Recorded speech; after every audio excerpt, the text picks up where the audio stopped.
Gotcha. Took some time, but I had to take that time to get to this point in time. What am I talking about? Wow. Nice. Time is what I'm talking about. Welcome back to M Hood Fishing. Don't have a lot of time. Haven't been getting a lot of time. Haven't spent a lot of time doing this week because I haven't had a lot of time. Been a lot of bad weather. Whether it's rain or too much wind. Thought that's what we were going to have today because that's what was forecasted. It was supposed to be a washout. It was supposed to be really soggy, and it was on and off through the night and this morning. And it is windy right now, but not where we're at. We're protected. It's around 14, not too bad. And we might get rained out. Severe weather is supposed to be coming in, or some rain, right? Here in a little bit. But hey, one fish so far on a little jig. That was a trout magnet soft plastic, not a trout magnet jig head. But yeah, you're right. I know where we're going.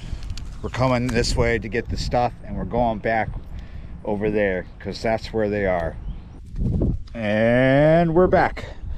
So I do want to keep fishing this bait, but I have some other rods right here with other options, different jigs, different, all kind of this color.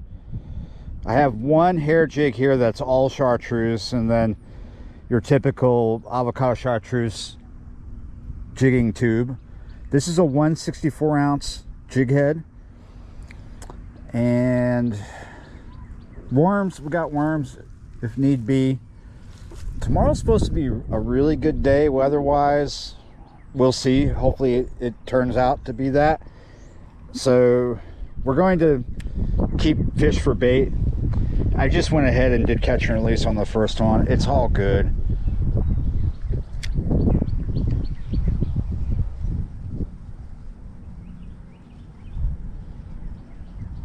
Typically, I would say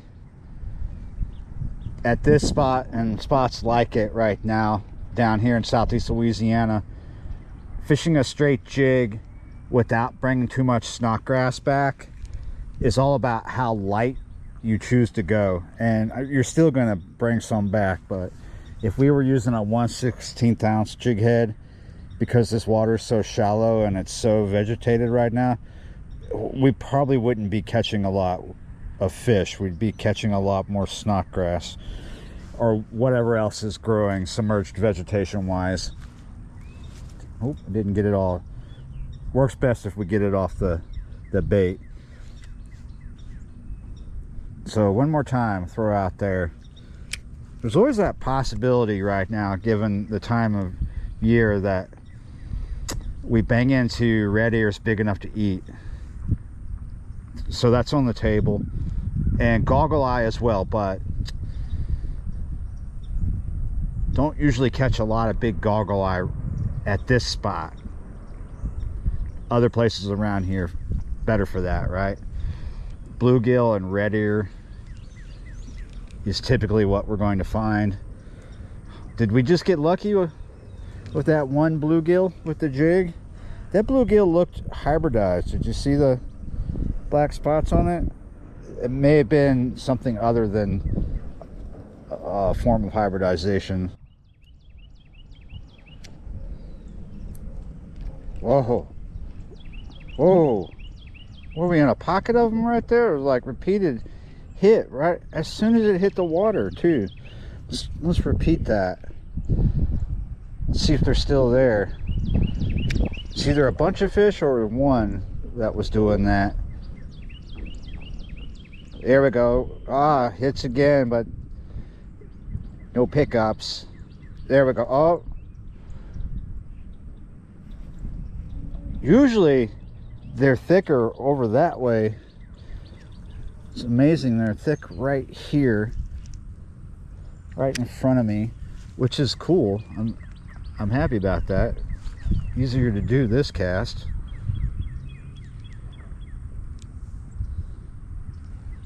I really like catching fish with little tiny jigs, even if they're small fish. It's just fun.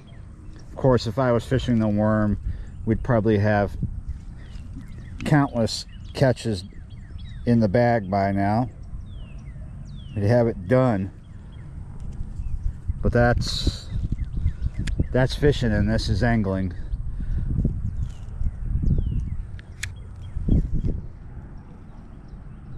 Let's see. Are you guys still there?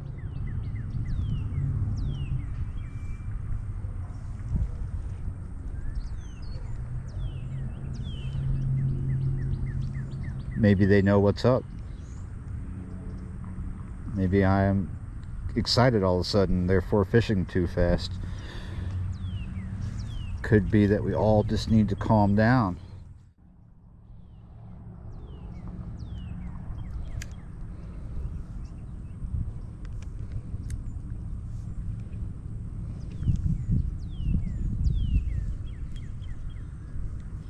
Gotcha. What'd I tell you? Little. I said that word not too long ago. That's what you should expect when you're fishing a jig head this size. Sometimes when the size goes down on the weight, it does the same on the hook. Sometimes you go into a store and that's just the reality. Other times you go into a store and they have a better reality. They have jig heads where the hook size stays the same, but the lead goes down in weight. Sometimes you need to order these things rather than be forced to settle for poor choice on a shelf somewhere. That's just the reality of it.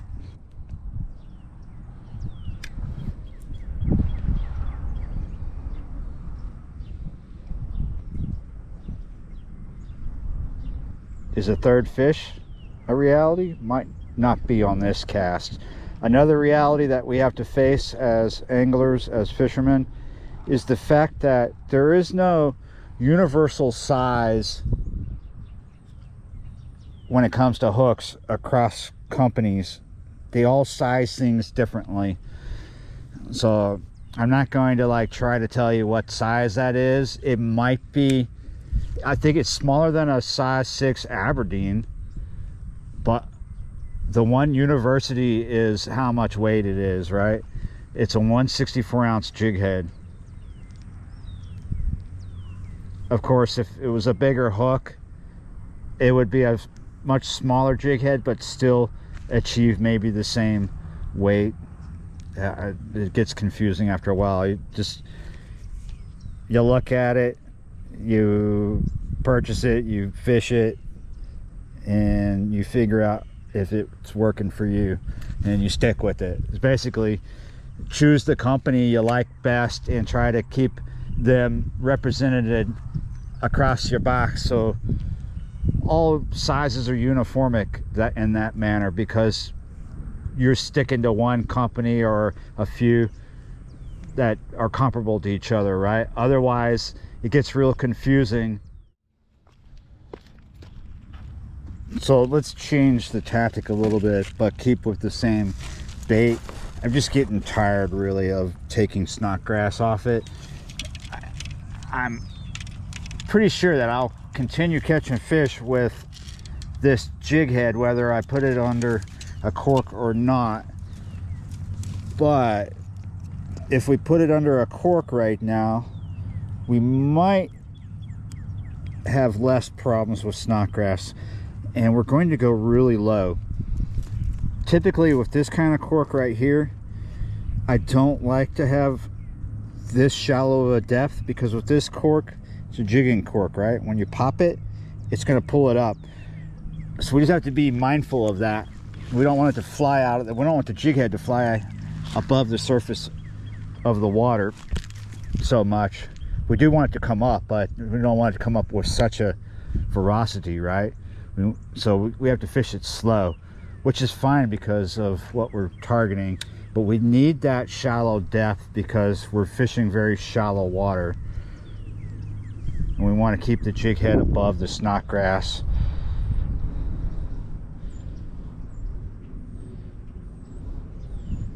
I can play with the depth a little bit, but I just chose to be very generous, just be very shallow at first to see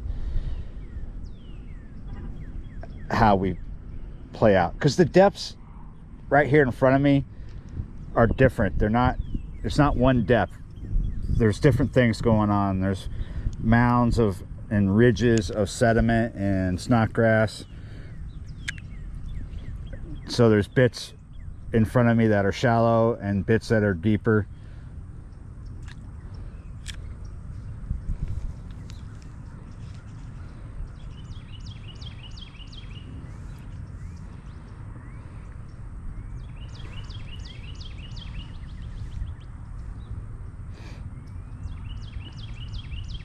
Almost brought a tenkara down here. Ooh, there was a bite right there.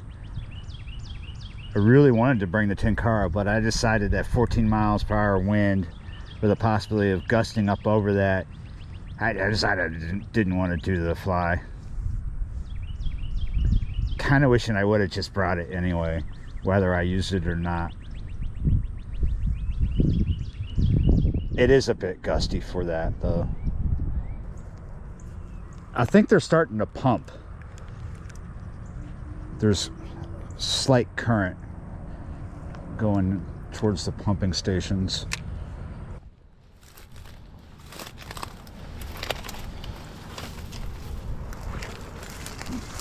I think because of time, we're going to switch from angling to fishing.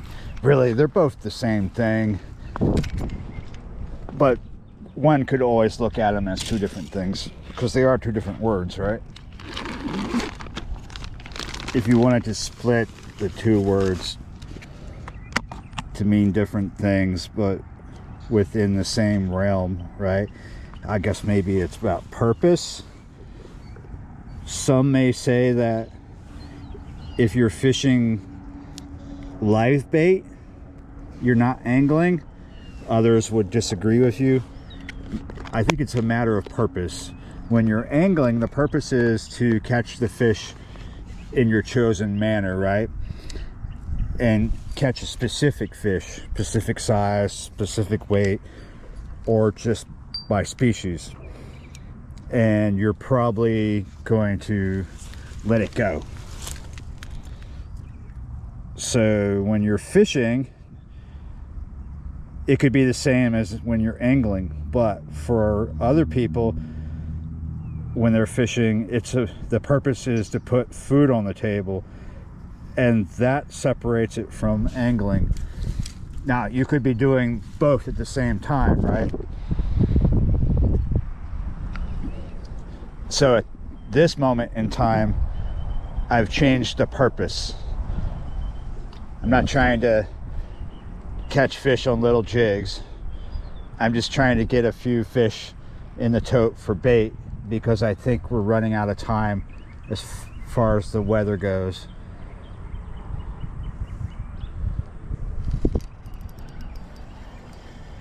But as it turns out,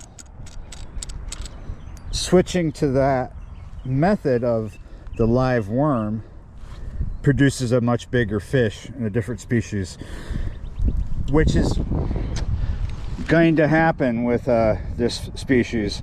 You can get a bigger specimen with a live bait. Same thing with smallmouth bass. Oh, come on, not doing that with you. You tried to sneak off. I've caught a lot of smallies on artificials. My friend Tom up in Wisconsin was fishing with me one day during a flood. River was real high that we chose to fish, and he was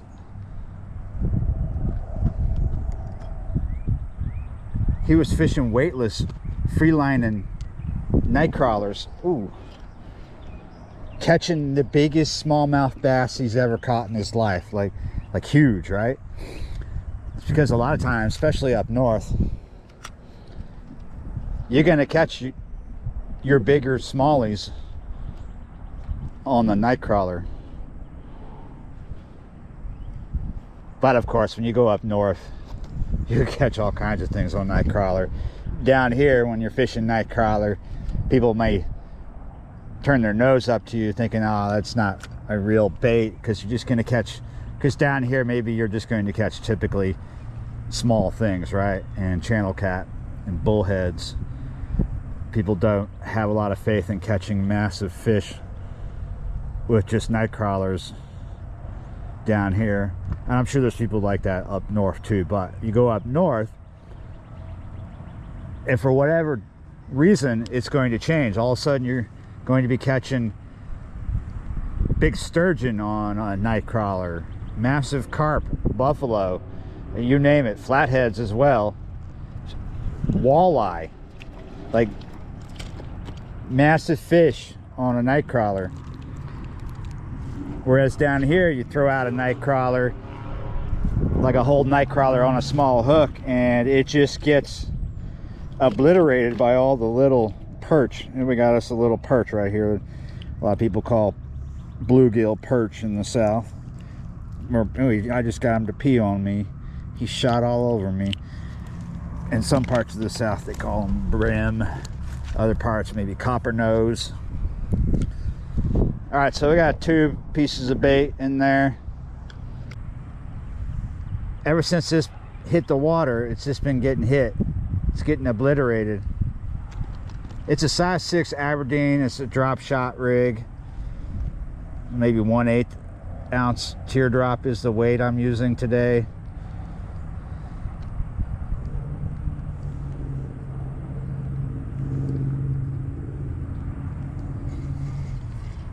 Totally obliterated. Wow, it's amazing. I did have some instances with the jig where it was just like bam, bam, bam, little things targeting it. But you put on the worm, and it's like I threw a lit match into some gasoline, right?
Nice, nice, nice. Oh, yeah. Yeah. Good fun catch. They get bigger. This one, does he have like, yeah, he's kind of got some parasitical looking damage. I don't know if that's what that is, but it looks like it, right? Maybe it's a wound that's infected. That might be what it is.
There we go.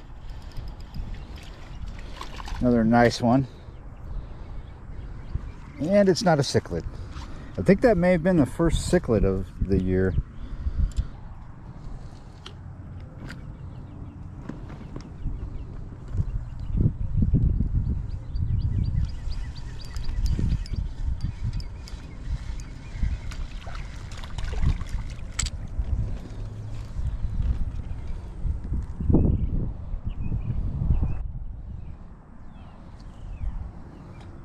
Oh, I wanted to do one more, but I put this in.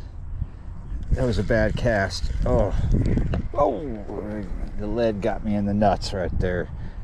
Ah, let's try one more time here.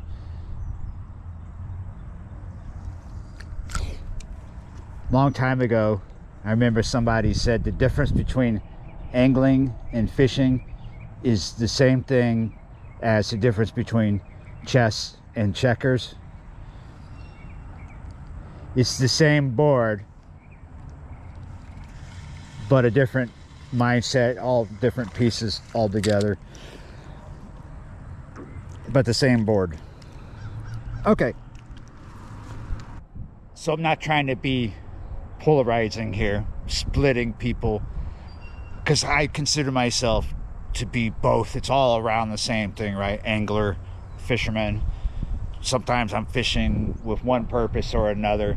Sometimes I just want food on the table. Other times it's about other things. It's a different relationship, right? Me and the fish, what I want to accomplish, what I want to get good at, what I want to feel, what you want to experience. Yeah, you're right.